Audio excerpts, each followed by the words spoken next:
¿Qué pasa con María Izquierdo? María Izquierdo, empieza a desarrollar su profesión artística ya de una mujer grande, porque en realidad, fíjense la fecha en la que estamos, 1928.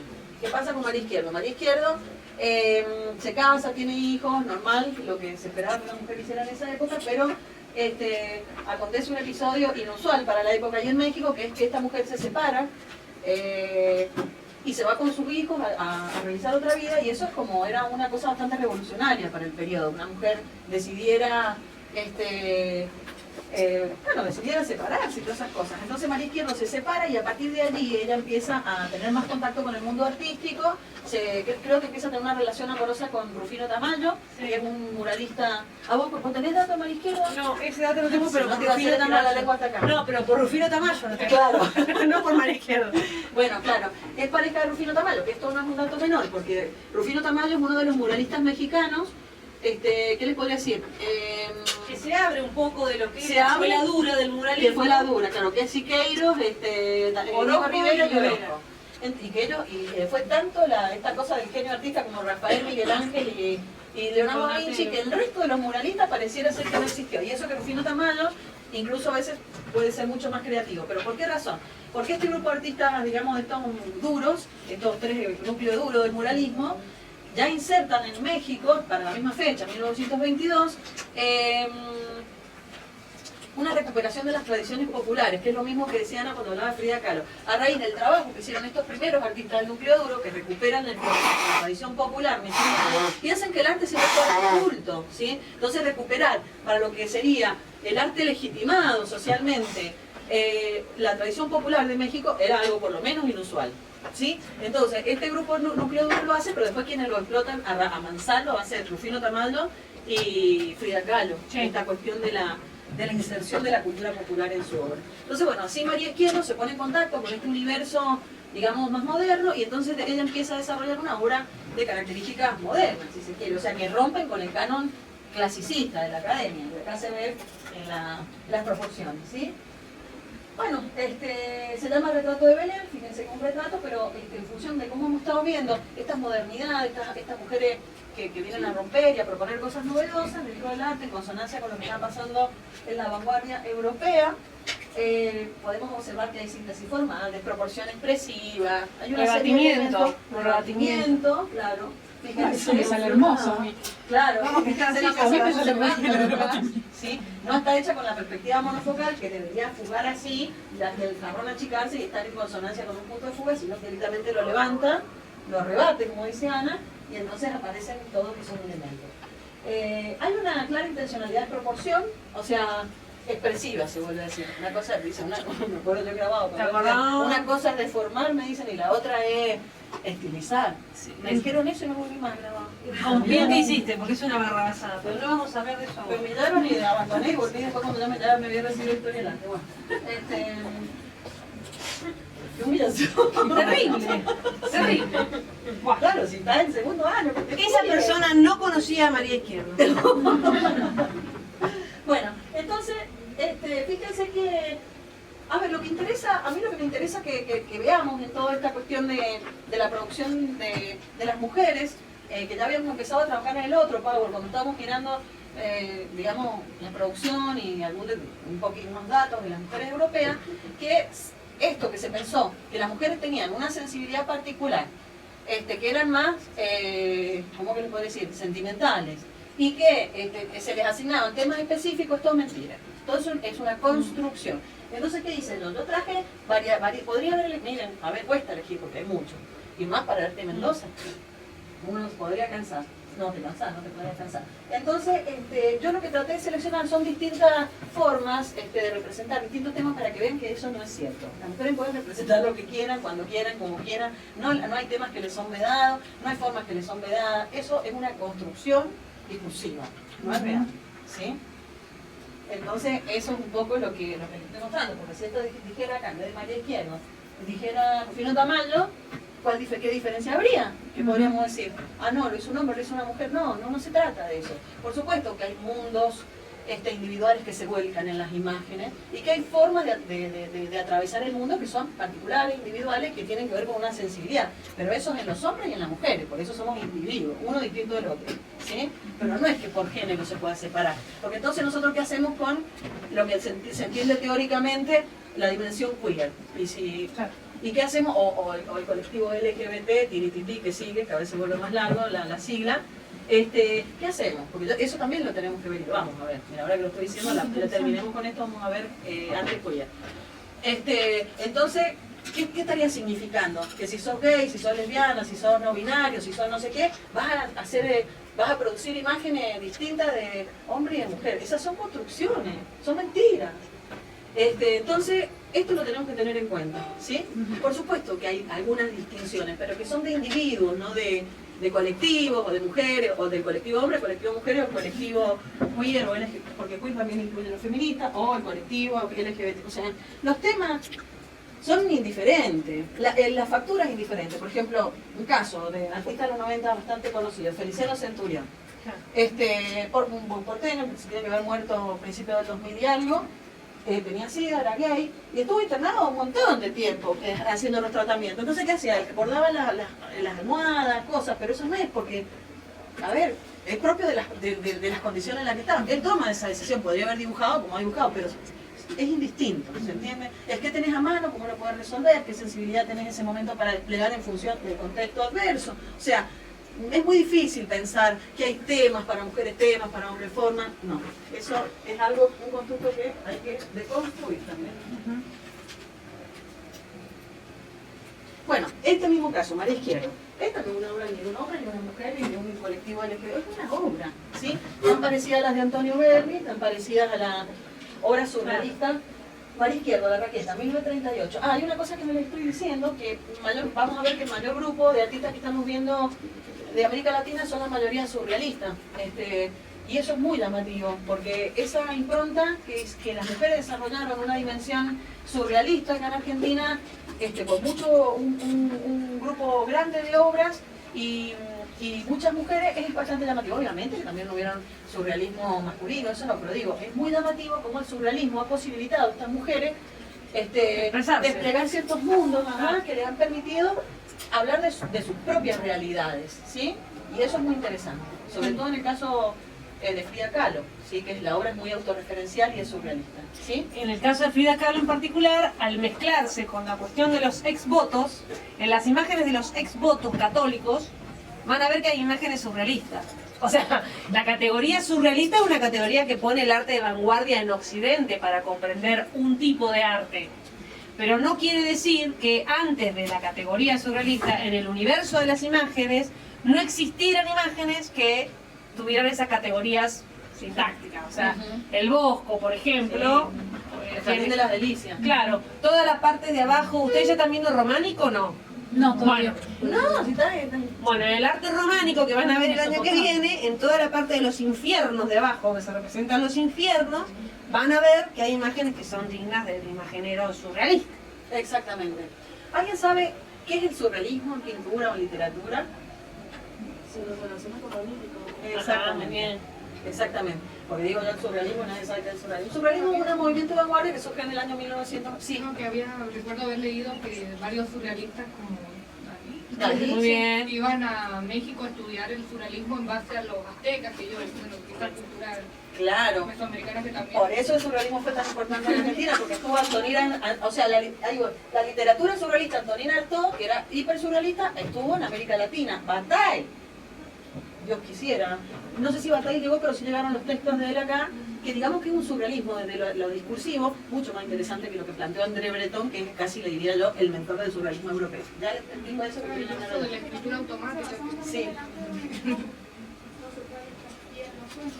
Claro, claro. El surrealismo exactamente es un movimiento artístico, una tendencia de vanguardia.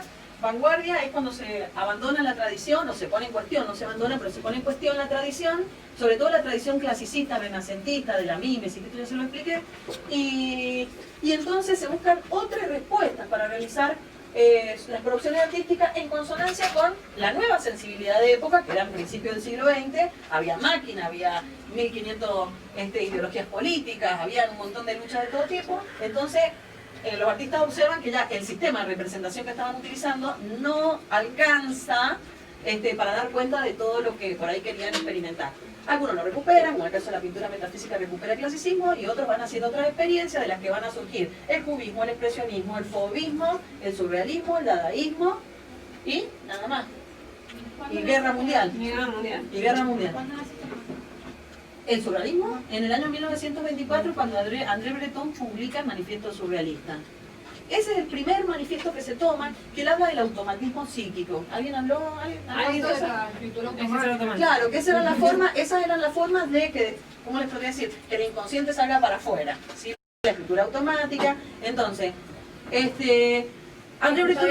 Había aparecido el descubrimiento, digamos, del inconsciente de Freud. Claro, porque se había publicado el libro en los primeros años del siglo XX, 1902, no me acuerdo, o el de los sueños. La interpretación de los sueños de Freud se había publicado, y ahí ya quedaba claramente explícito que el ser humano no dominaba su vida, sino que su vida era dominada por el inconsciente, una cosa tremenda. Tremenda y real. Entonces, ¿qué pasa?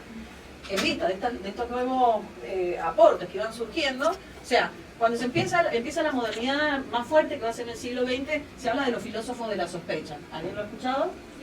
¿Sí? ¿Quién? Muy bien. ¿Podrías hablar? ¿Podrías decir algo? Fuerte para que te escuchen. Bueno, sé que lo que yo estudié el año pasado, que no sé si son los principales, son Marx, Nietzsche y Freud. Y Freud. Perfecto. Y desarrollan en su teoría diversas interpretaciones sobre la sociedad, la religión, la cultura, y en todas ellas tienen en común una postura crítica y una postura que posiciona estas entidades como dañinas en realidad para la vida del hombre. Perfecto. Sí, no, bueno, ya he dicho lo central. Bueno, hay Nietzsche, 3 filósofos claro, que ponen en cuestión lo que se entendía como la ideología establecida a nivel cultural, ¿sí? Se pensaba... Exactamente. Marx critica el capitalismo, la sociedad, Nietzsche critica la religión. Sí, pero critica en qué aspecto. Esto es interesante que lo entiendan porque había... Sí, O sea, en realidad está como malinterpretado Nietzsche porque la famosa frase que tenía que Dios ha muerto en manos de los hombres que lo crearon. Claro, en realidad no es que significa que la persona es como que él dice que la religión está siendo dejada de lado. Sí. A eso es lo que se refiere y lo dice con tristeza. Claro, en realidad, claro, porque él no se refiere a ver, cuando habla Nietzsche de Dios, no está, más allá de que hable de Dios católico, el Dios del que sea, no está cuestionando la existencia de Dios, está cuestionando la existencia de un Dios que ha muerto en manos de los hombres que lo crearon. O sea, los hombres crearon a un Dios que está muriendo. O sea, que no va contra la cuestión esencialista, espiritual de la creencia, no sé si me entienden, sino a la construcción de un Dios occidental. ¿Se entiende? Entonces, ¿qué es lo que hacen estos 3 filósofos de la sospecha? Por eso se llaman filósofos de la sospecha. Cuestionan que el orden y el estado de cosas que había hasta principios del siglo XX no están así. Por ejemplo, se pensaba que el hombre era dueño de sus actos, y aparece que no, que resulta que tiene un inconsciente el hombre, que ese inconsciente lo hace actuar de una forma en el que No prevista. es completamente dueño de sus actos. O sea, porque uno dice, uy, ¿por qué hice esto? Ay, yo no quiero ser así, quiero ser de otra forma, no quiero hacer esto. ¿Y por qué sos de esa forma? Y porque hay un inconsciente rector y una experiencia que no se puede verbalizar, porque ¿qué es el inconsciente? Es una energía que no está simbolizada, ni por el lenguaje, ni por las imágenes, o sea que no... Es ahí. Es una masa. Es una masa, claro, Amorfa, una masa energía. amorfa que tiene, que bueno, en la que se han depositado un montón de información dañina, porque es la información que se depositó cuando nosotros todavía no sabíamos hablar. Y no sabíamos simbolizarlo ni simbolizar. Entonces, ¿qué pasa? En esa época que no entendemos nada, porque no sabemos simbolizar, no entendemos qué nos están diciendo, te dicen, vení que te va a caer, te cae, y tampoco nos damos cuenta de la importancia que tiene entender. Claro, entonces hay una época en que el inconsciente es un reservorio de todo, y que eso nos afecta a nosotros porque no sabemos qué hay ahí, porque no está simbolizado, ¿se entiende? No lo podemos sacar de la cabeza porque no son ni imágenes ni palabras. Es perturbador. Bueno, eso es verdaderamente perturbador. Y si uno hace análisis y te lo sacan para afuera, es verdaderamente perturbador. Hay aspectos del inconsciente que son lindos. Son lindas, pero siempre es un berenjenal, obviamente. Está el ego ahí. Sí. Bueno, eso por un lado. Entonces, el hombre no es dueño de su vida. O sea, la razón, hablemos de lo que era el pensamiento moderno. La razón, la racionalidad es lo que supuestamente iba a hacer al hombre feliz. No, hay un inconsciente que te obstaculiza todo, que es más fuerte que la razón. Primera sospecha. Segunda sospecha, con esto de que Dios ha muerto en manos de los hombres que lo crearon. Bueno, está hablando de una construcción de Dios. No está hablando de un Dios todopoderoso, un Dios que existe per se, que existe y que está y que yo... No, porque unos pueden creer en el Dios católico, otros pueden creer en Buda, otros pueden creer en la Torah, o pueden creer en la metafísica y en lo que quieran. ¿Y quién va a venir a decir que una cosa es más importante que la otra? Él habla entonces en eso. Dios ha muerto en manos de los hombres que lo crearon. Entonces listo, ya está. Hay un camino abierto, entonces empieza a definir el superhombre. Empieza a hablar de un superhombre. Ese superhombre es el hombre que se conoce a sí mismo. ¿Sí? Segunda, derribamiento de teoría, o sea, está propugnando por la más absoluta libertad individual. Y la tercera, la de Marx, viene cuestionando el orden económico, diciendo el orden económico no está dado, no es una cuestión que es así, sino que hay un funcionamiento en la economía que tiene una trampa y esa trampa genera desigualdad, que es la plusvalía. Entre tanta cosa marxista, la plusvalía. ¿Sí? ¿Qué es la plusvalía? ¿Alguien puede decir? Adelante. El capital que los empresarios, los burgueses se quedan y eso no va al trabajador. O sea, es algo que se queda, pero que en realidad no merece. Exactamente. No trabajan. Exactamente. Es remunerado el trabajo. La plusvalía se genera, la plusvalía es el origen de la riqueza y la distribución no equitativa de los bienes. Por ejemplo, si el mundo fuera ordenado, yo estaría trabajando acá y a mí me pagarían lo que debería cobrar un docente universitario. Un docente que te exigen hacer de todo, maestría, doctorado, ir a los congresos, publicar, hacer, y que te la tenés que fumar con un sueldo ahí. Que si no tenía antigüedad, chao, a pedir. Entonces, ¿qué pasa? Mi sueldo vale, ¿sí? Tiene un valor, o el sueldo de cualquiera. Pongo este ejemplo, pero podemos, bueno, voy a dejar seguir con este ejemplo porque siempre pongo ejemplo de un trabajador, no. Entonces, ¿qué pasa? A mí no me están pagando lo que vale mi trabajo, entonces alguien se deja esa plata. Si a mí no me están pagando lo que vale mi trabajo, alguien se deja esa diferencia, ¿sí? Esa diferencia que a mí no me pagan se acumula en alguien, o en una institución o en alguien. Y eso genera una distribución del capital injusta, no equitativa, porque no se le está pagando, entonces a la que corresponde lo que vale su trabajo. Esa es la otra sospecha, porque se considera hasta el momento que la economía estaba dada. Obviamente que con la Revolución Francesa se arma el despelote, pero no en un análisis tan fino, donde dicen, esta es la forma en que no se distribuye bien el capital. Funciona de esta forma. Entonces fíjense que los filósofos de la sospecha cuestionan una cuestión en la economía, en la religión y en el asunto de la ideología individual, de Freud, del inconsciente. Entonces, claramente, frente a este panorama con el que se abre el siglo XX, y sí, el mundo no era el que era, por sobre todo aparece una gran sensación de incertidumbre, ¿sí? Esa sensación de incertidumbre se agudiza con las guerras, porque a ellos les habían prometido que la modernidad les iba a traer justicia, equidad, felicidad. Por eso la bandera, el eslogan de la Revolución Francesa es libertad, igualdad, que la plusvalía no va en esa dirección, y fraternidad. Entonces, es el eslogan de la creación de la gran revolución. Entonces, estaba dado que esto iba a ser así. Entonces, ¿en qué momento se pasó? Entonces, al principio del siglo XX, que ya se empezaba a sentir esta situación de que iba a haber una guerra mundial, ¿sí? La guerra mundial fue la muerte de toda utopía modernista. Entonces, claramente en este contexto europeo, los artistas fueron corridos del lugar que ya no les estaban diciendo ni siquiera cómo, en el siglo XIX, porque la Revolución Francesa. Entonces, se encuentran ante un mundo que se estaba desarmando, un mundo que conocían ya, se estaba disgregando. Había en teoría, imagínense que ahora digan la física cuántica, más o menos como que ahora nos vengan a decir, miren muchachos, la física cuántica existe, así que nosotros podemos estar en el mismo tiempo en distintos lugares. ¿Qué hacemos? ¿Cómo? Eso es lo que postula la física cuántica, así en bruto se lo estoy diciendo, por una cuestión de energía, no de materia. Entonces, si hay energía, podés... Bueno, es complicado. Cada vez que, les juro, porque como me pongo a estudiar eso, me da un ataque, me muero, y tengo que dejar, no puedo entender, si lo entiendo me asusto. Bueno, entonces, Yo creo que el descubrimiento del inconsciente ha sido algo así, como lo de la física cuántica. Entonces, bueno, se movió todo y los artistas empiezan a experimentar esto de que surgen las vanguardias y está en consonancia con el contexto. Hay un contexto complejo y se están dando distintas respuestas. Bueno, el surrealismo es una de estas. En el surrealismo lo que toman es la interpretación de los sueños de Freud y lo que los artistas buscan es liberarse, justamente con esto de que se buscaba la libertad, la emancipación del Dios, de este Dios que ha muerto. Entonces, si existe un inconsciente que tiene sus propias leyes, ese inconsciente hay que ver qué tiene adentro, o sea, qué hay adentro, o sea, ¿de qué se trata este inconsciente? ¿Y cómo accedemos a él? Si nosotros cuando decimos que estamos en el estado de vigilia y contamos un sueño es mentira, porque el inconsciente no tiene ni imágenes ni palabras. Entonces, si no sabe el sueño que tuve, qué horror. No viene el inconsciente, viene el preconsciente, viene de un lugar en que esa energía pasa ya por un filtro simbolizado y ahí nosotros podemos interpretar algo, pero eso no ocurre, porque si... A ver, el inconsciente no es ni palabras ni imágenes, o sea, no está simbolizado, no podríamos ni soñarlo. Obviamente que en el sueño se filtran cosas, pero cuando nosotros interpretamos nuestro sueño, lo estamos interpretando, como dijo Freud, ¿sí? Bueno, entonces aparece el primer manifiesto surrealista, anclado en esta cuestión de la interpretación de los sueños, plenamente consciente de que tenemos una energía a la que no podemos acceder. Entonces, ¿qué dicen? Breton, que era un poeta, André Breton escribe el primer manifiesto que decía, no me acuerdo, el inconsciente, no sé qué, o el surrealismo es automatismo psíquico.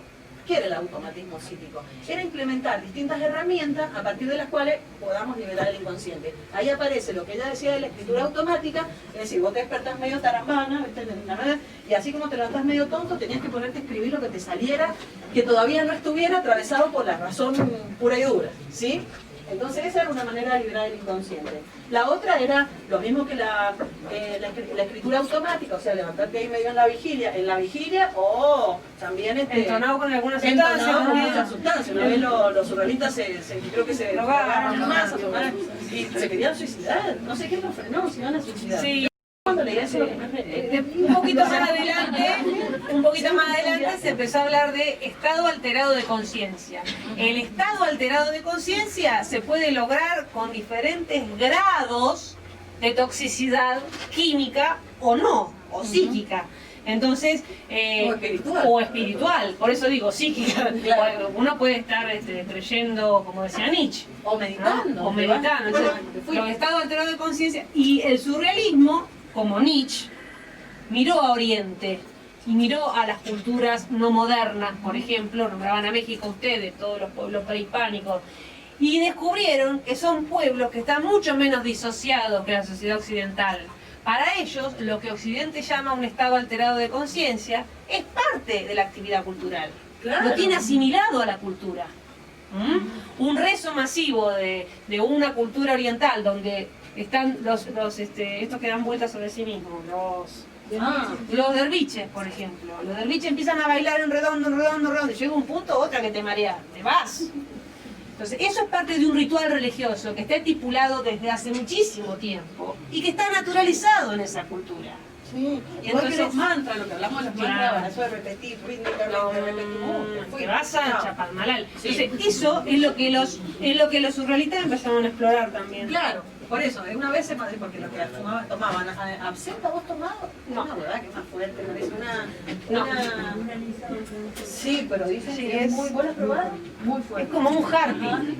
Y entonces le daban a la absenta con opio, imagínense la combineta. Entonces, se ponieron un viaje y se querían suicidar. No han podido volver algunos. Alguien lo trajo. Bueno, entonces, esa es otra de las posibilidades que había. O era el automatismo psíquico en eso, igual, así te despertaras y si utilizaras la vigilia o trabajaras cualquier tipo de abandono de la conciencia. Entonces el automatismo psíquico lo que permitía era, en esas instancias donde la razón no estaba operando ahí más o menos, o que uno hiciera escritura automática o dibujo automático o lo que sea automático, más conectado con el inconsciente. Es el automatismo psíquico, así surge el surrealismo, pero después no todo el surrealismo estuvo vinculado a esto de el automatismo psíquico. Aparecieron otras formas de producción, por ejemplo, Dalí crea el método paranoico crítico, ¿sí? No, Pero tenemos de todo. El método paranoico crítico, que es, esto es muy sencillo porque es un trabajo, es una cosa que creo que todos lo hemos hecho, que hacen ese trabajito que dicen, ¿qué ve acá? Entonces podés ver una cosa o la otra. O sea, una mujer con un sombrero o un narigón, por ejemplo. Yo siempre veía al tipo narigón. Están las dos imágenes en la misma, entonces depende qué es lo que vos ves. Bueno, se va a hacer un análisis. O quien ha hecho terapia o ha hecho cualquier cosa, seguramente que pasó por el test de Royal, que te muestran unas manchas y vos tenés que decir que ves. Eso es pura proyección, inconsciente. Vos decís, y yo veo dos mujeres revolviendo una ola, eso es lo que coincidimos todos. Hubo más, pasemos a la siguiente. Entonces, otras cosas. Entonces, en función de lo que vos proyectás, es de lo que te van diciendo. Y hay cosas que son estipuladas. Vos decís, bueno, de esta mancha lo veo todo esto. Si ya te saliste todo eso, y bueno, hay que ver qué. Bueno. Entonces la zona alterada de conciencia. Entonces se van, pero también aparece lo fantástico, el automatismo psíquico, lo fantástico, y ahora me estoy olvidando. Sí, bueno, hay otro. Bueno, y un montón. Entonces las imágenes empiezan a diversificarse porque ya no son de esas súper espontáneas y Hay automáticas. cosas más metafísicas, Metafísica, de conexiones del mundo real con lo irreal, de poner en diálogo elementos que son imposibles que estén juntos, con una narrativa, bueno, toda esa serie de cosas que ya hemos estado viendo en Tarsila, en el caso de cuando se vuelve más surrealista Raquel Forner, bueno, o Forner, como se llame, bueno, eso es. Entonces, ese tipo de producción vanguardista, que busca este tipo de cosas, que vuelve a cierta forma de la pintura más clásica, como vemos en Dalí, que vuelve a estar ¿cómo se llama? Espacio de perspectiva y demás, es el que acá en América Latina, las mujeres, porque es una cuestión muy llamativa, que sea muy fuerte de mujeres esto, han encontrado en esa tendencia como una tendencia que les permitía, claro, de alguna manera dialogar con su subjetividad artística. Pero también no debemos desconocer que lo que les decía, el impacto sobre todo de la literatura surrealista acá en la Argentina, Bataille. Porque, a ver, si ellos se hubieran quedado con André Breton, hubiese sido un surrealismo medio pobretón, como fue la primera esfera del surrealismo con el automatismo cívico. Pero no, leyeron literatura y Bataille, yo se lo recomiendo. ¿Han leído Bataille? Bataille. Oh, buenísimo. Realmente es literatura excelente. Tiene una obra que es tremenda, no se la recomiendo, pero le recomiendo otra vez que se llama Ensayo sobre el ojo. Surrealista tremendo. Bueno. Entonces, bueno, estas mujeres se vincularon con la literatura surrealista mayormente, y sé que vino un surrealista acá, pero no recuerdo quién. Por lo que Ana decía, que había un movimiento importante de artistas europeos que venían a vincularse con esto exótico, americano, la tradición precolombina, bueno, estaban acá y se producen intercambios. De hecho, la pintura norteamericana, o sea, después de la Primera Guerra Mundial, que Estados Unidos le roba de alguna manera la centralidad a París artística, eso pasa después de la Segunda Guerra Mundial. ¿Por qué surge la nueva pintura americana de Jackson Pollock, de Kooning? Porque había un montón de surrealistas en Estados Unidos. O sea, esa pintura es deudora del gesto surrealista. ¿Sí? Entonces, claramente el surrealismo en América, en toda América, en América del Norte y en América Latina, y ha sido muy importante. ¿Sí? Bueno, y esta imagen, hablando de Bueyes Perdidos, aparecen nuevamente estos datos que uno podría, o sea, que a uno le costaría nada. Bueno, en realidad es como una pintura que aparece el rebatimiento nuevamente, y aparecen una serie de elementos en la mesa que en algún aspecto, algunos pocos tienen que ver con los otros, que eso un poco, ¿cómo es que decía? No me acuerdo de nada lo que quiero decir. Que el surrealismo es a la mesa de disección con el... Sí, es una frase de Breton. No, era de otro. Con el caso de Frida Kahlo es este atuendo, digamos, clásico, vinculado con los usos populares mexicanos. Entonces ella, fíjense, decide presentarse imponente, monumental,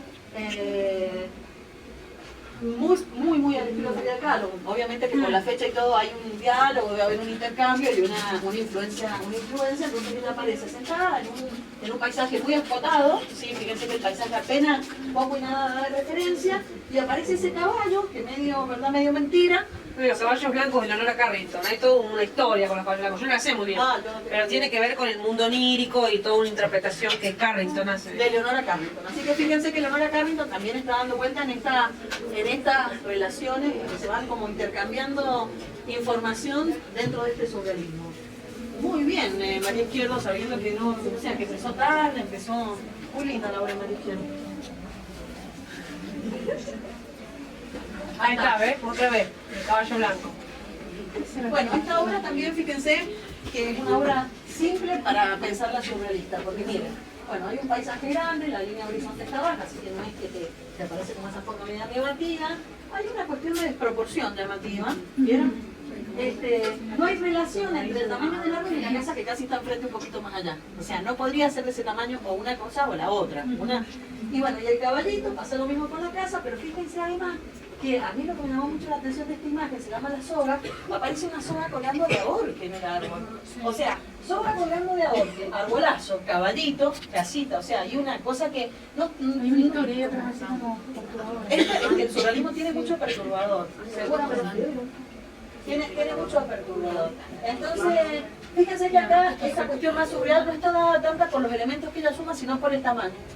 El tamaño es lo que provoca el tamaño y la cantidad. Y lo inquietante de la situación. Claro, no, claro. Y esa soga de ahorque te pone en un lugar horrible ya. Vos sabés que es difícil para mí, me he cansado de buscar en muchas mujeres los datos del tamaño, no he podido encontrar. No debe ser muy grande. No he podido encontrar. Siempre que encuentro todos los datos los pongo, pero no los he podido encontrar. Por ahí no tenés. De María Izquierdo, obviamente no tengo un libro, tengo que buscar en internet, he buscado muchas páginas de abrir y no di con Las escalas. con las imágenes. Leonora Carrington, La posada del caballo del alba. Vaya, imagínense, esto es una... Parece un título de La una posada canción del de caballo del alba Spinetta. o autorretrato. Imagínense cómo se... que la agarró el viento, por lo menos. Bueno, que las imágenes surrealistas no... Nada, uno puede hablar de la simbología de los elementos. Cada imagen es un mundo. Entonces las muestro para que ustedes tengan... Si les interesa pueden ir investigando distintas mujeres y puedan profundizar en las obras. Leonora Carrington no es mexicana, ni me acuerdo dónde es, no repasé. Creo que Es inglesa. Fue pareja de Mark Ernst. Así es, claro, ella estuvo vinculado con el grupo surrealista que se nucleó en París, ¿sí? Entonces ella está vinculada, muy formada, una mujer muy viajada, todo, y no me acuerdo cuáles son los motivos personales por los que viene a América y se queda en México mucho tiempo. Sí, la habían metido en un loquero, pobre. Ah, estaba re... Sí. O sea que no tanta suerte. ¿Ves?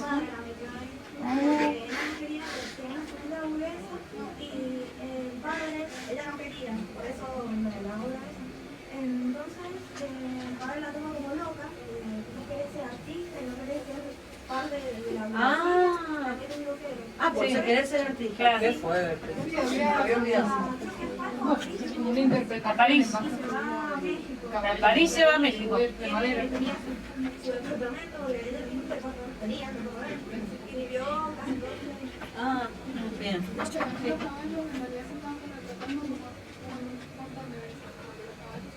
Ah, Y el modelo que está afuera es uno que quiere ser libre y el que está ahí puesto en una decoración es lo que tienen los padres que se qué fuerte. Ella con... La sala es parte de una casa burguesa, pero siempre las casas burguesas, las obras de arte, tienen muchos muebles y en esas No hay nada. Claro. Claro. Por eso las cosas son de oro. Y también se dice que la llena esa es ella y está teniendo una conversación. Supuestamente. Muy interesante, muy interesante. Mirá lo que sabes. Que te dice acá y date una clase. Yo les digo una cosa. una expresión humana la llena. Sí, es muy interesante. Yo no me daba cuenta que tenía, porque yo había empezado a buscar, pero tengo que, la verdad es que este tema yo lo he incorporado cuando, este año o el año pasado. Un poquito Tengo que el año poner a pasado. leer una por una y todas las obras me va a llevar su tiempo. Me daba cuenta de ciertas cosas por ver la obra que claramente se trataba de un ambiente burgués, de un nivel alto, lo que podríamos hablar ante un aristocracia, pues estamos en otro sistema, que es un sistema burgués, por la silla y por la ropa de ella, porque ella está vestida como tal de montar, exactamente. Sí. Ese reflejo que se ve es parte de la... De distintas formas, contando una realidad compleja, difícil, horrible, que no te dejan hacer lo que querés. Muy feo, muy feo. Ahí cuando yo les hablaba, y en el siglo XIX, cuando les mostré la imagen de Mariquita Sánchez de Thompson, y les dije Mariquita Sánchez de Thompson, una mujer que si bien no fue artista, fue una mujer de la cultura. Claro, una mujer de la cultura, una agente cultural que tuvo de alguna manera la fuerza para decirle al padre, yo no me voy a casar con el arreglo este que has hecho, voy a hacer lo que quiera. Siglo XIX, 1840. Imagínense que estamos un siglo después y siguieron problemas graves. Bueno, entonces ya que tengo gente que conoce esta Frida Kahlo, Frida y Diego, año 1931, abrió sobre lienzo. A Frida la deben conocer, yo creo que no tienen que hablar nada, van a hablar ustedes. ¿Qué tienen para decir de esta obra, de la obra en general de Frida Kahlo? Sobre todo esta, porque ¿qué saben porque es muy autobiográfica la obra de Frida Kahlo? ¿Qué saben de la biografía de Frida Kahlo? La película. Exactamente. Frida Kahlo, en época muy temprana, todavía no cumplía los 20 años, tuvo un accidente en un colectivo y un caño le atravesó desde la vagina y le salió por la columna. Entonces quedó con problemas, digamos, de movilidad general, no pudo ser madre, le tuvieron que pare, digamos, el sistema reproductor. Y bueno, y mucho tiempo estuvo con muchísimo dolor, internada, partes de silla de ruedas y así. Sí podía caminar, pero bueno, tenía todo un problema físico complejo. El tema de la maternidad, porque ella estaba muy enamorada de Diego Rivera. Diego Rivera era uno de los muralistas puro y duro que les hablaba recién, que empieza a desarrollar la pintura mural en la década del 20, había viajado a Europa, había estado 14 años vinculado con la vanguardia europea, o sea que se las sabía todas, digamos. Bueno, se casa con Frida. Bueno, Frida le pasa todo esto, entonces ella se vuelve como una mujer muy metida, viviendo un mundo muy personal, muy enamorada de Diego Rivera, y muy sufrida por esa razón, porque Diego Rivera es súper mujer y toda la novia. Ella también, ella tuvo experiencias lésbicas, salió con Trotsky, creo que fue, también, ¿no? Que andaba llorando por los rincones. Ella no lloraba por los rincones, ella lloraba para afuera. Lloraba para afuera.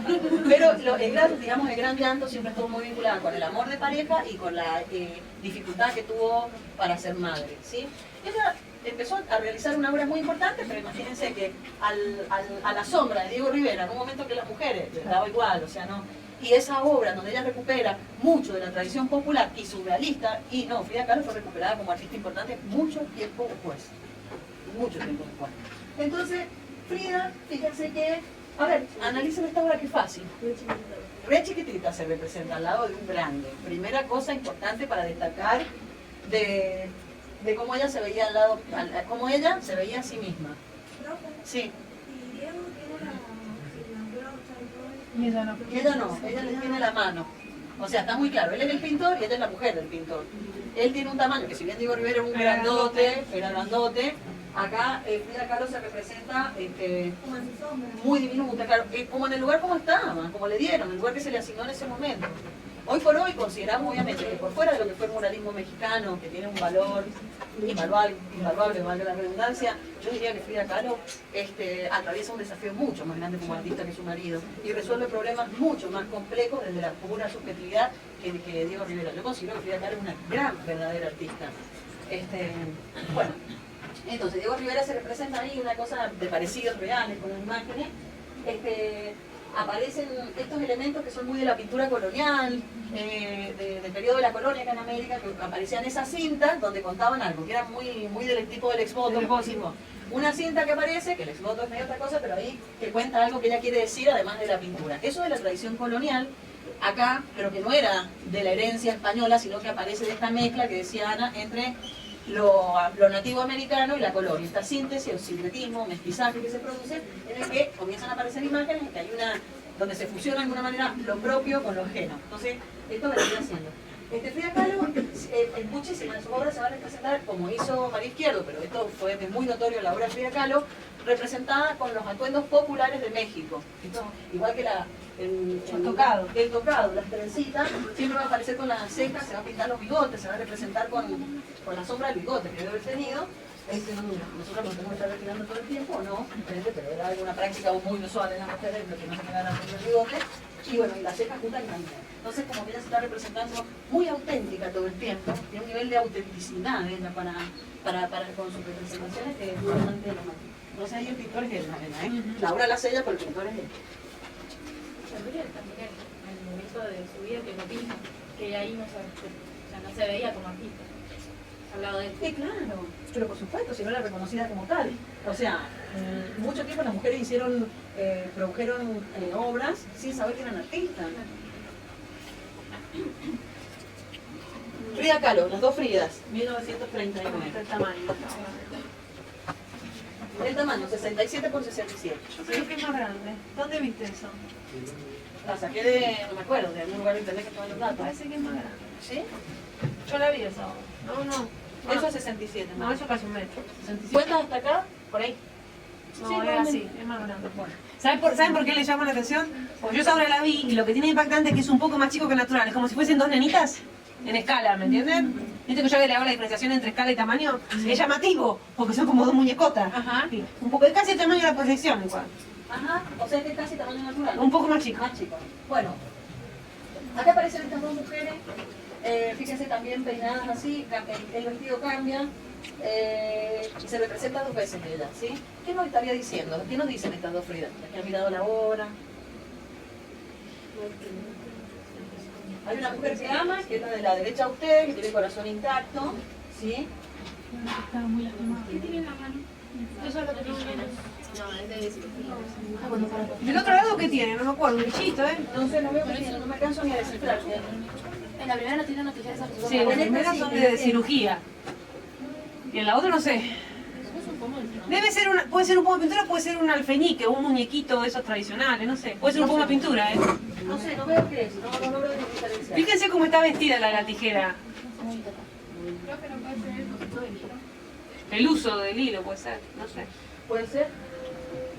La de la tijera la veo como que no tiene un vestido tradicional de... ¿Qué es ese vestido? ¿De qué puede ser ese vestido?